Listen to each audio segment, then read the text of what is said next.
Caitlin Clark is a perfectionist. But she isn't 100% and won't be for a bit. Patience is key.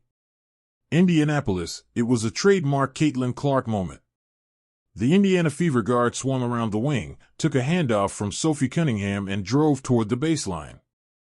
Unable to back down her Atlanta Dream defender, Clark instead circled back to the middle of the lane, bounced off that defender and finished her shot through contact, giving the home team a 67-65 lead with 46 seconds left in the third. Stephanie White flexed and yelled in celebration from the Indiana coach's box. Cunningham on the near sideline and Lexi Hull from the Fever bench across the way simultaneously raised their arms and motioned for the shot to count. And the crowd lost its ever-living mind, celebrating the start of the eventual 7-0 run. Most nights, Clark would have further colored the scene, letting out a massive roar and pumping up the crowd before assuming position at the free throw line. But that was not the case Friday night. As the celebrations unfolded around her, Clark walked to the free throw line and calmly slapped hands with a couple teammates. It was an uncharacteristically nondescript reaction by number 22, one which spoke to her health status for Friday's 99-82 win over the Atlanta Dream.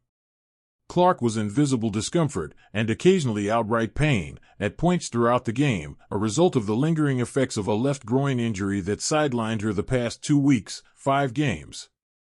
That translated statistically to 12 points, 9 assists and 2 turnovers, but with a 5-4-17 mark from the field and a 1-4-7 mark from 3. She looked frustrated with herself throughout the first half, then shifted focus and began hunting higher percentage looks in the second.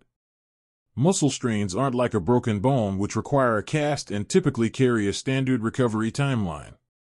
They necessitate a day-by-day approach and can be very touch and go.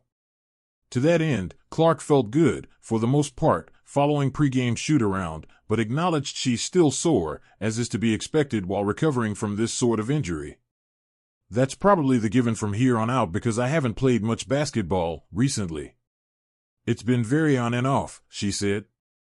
I think I've done a great job over the past 48 hours since our last game ended of getting treatment and doing everything I can to put my body in position to feel good tonight.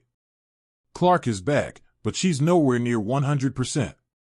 That's probably frustrating to hear in an era of instant gratification, and is easily lost when wading through the toxicity of social media, but it's reality. And when asked about Clark's shooting performance following Friday's game, White maintained the same mantra: patience is key. I'm not worried about Caitlin's shot, White said of Clark, who has gone 9-4-29 from the field in her first 2 games back. She's recovering from injury and plays heavy, hard minutes for us, while being at the top of every defensive assignment, she continued. We're so used to seeing her make tough shots, and to be able to do that while recovering from injury is going to be more difficult. That's part of the reason why we want to make her life easier and get her easier looks. Because it's going to continue to be hard. We just have to help her navigate her own frustration, because she's a perfectionist, as most elite players are, and she needs to be able to give herself grace in those moments. But every shot she shoots looks like it's going into me.